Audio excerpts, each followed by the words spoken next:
It was just over 30 years ago, and I was coming to the end of my time in the Royal Air Force at RAF Valley here, and very keen to stay living on Anglesey, living in the rather fine situation that we find ourselves here in Roscollon.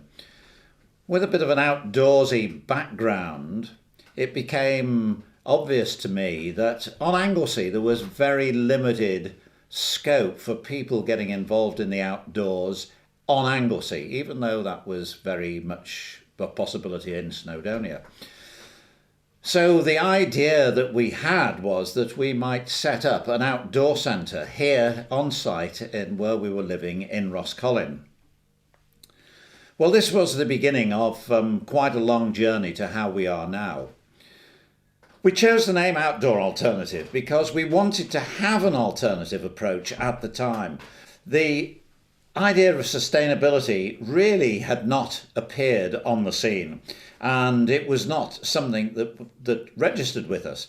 However, as we have moved on, we want to ensure that both we and the people who were actually staying in our centre were aware of and involved with the environment and the local area. We didn't want them to be just using the local area as a sports field or facility. It was a living, working scene that we wanted people to get involved with. A really important part of the way we tackle what goes on here. When we built the second bunkhouse, which is just over 20 years ago now, was beginning to become apparent that energy use within our country, within the world, was increasing at a rate that was not really sustainable.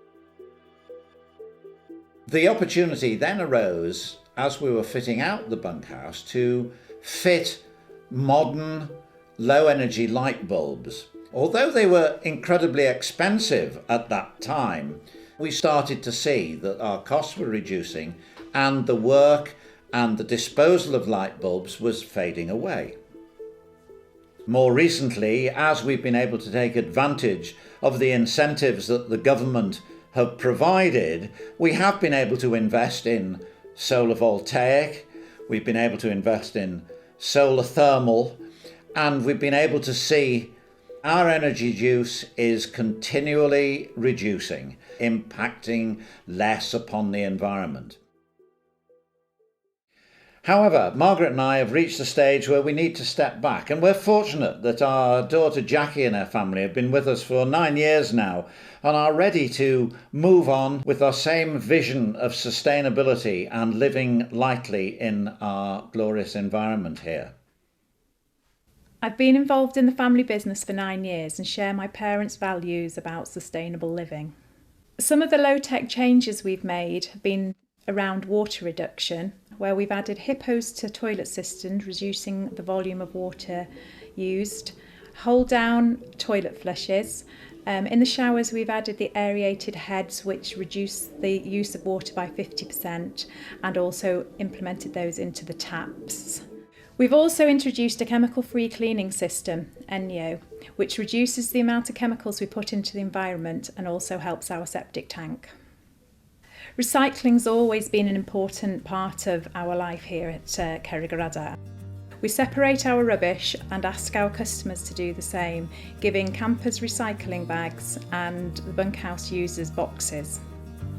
It was a great opportunity recently to get to visit Wern Watkin Bunkhouse, a new build that has incorporated a great deal of modern green technology.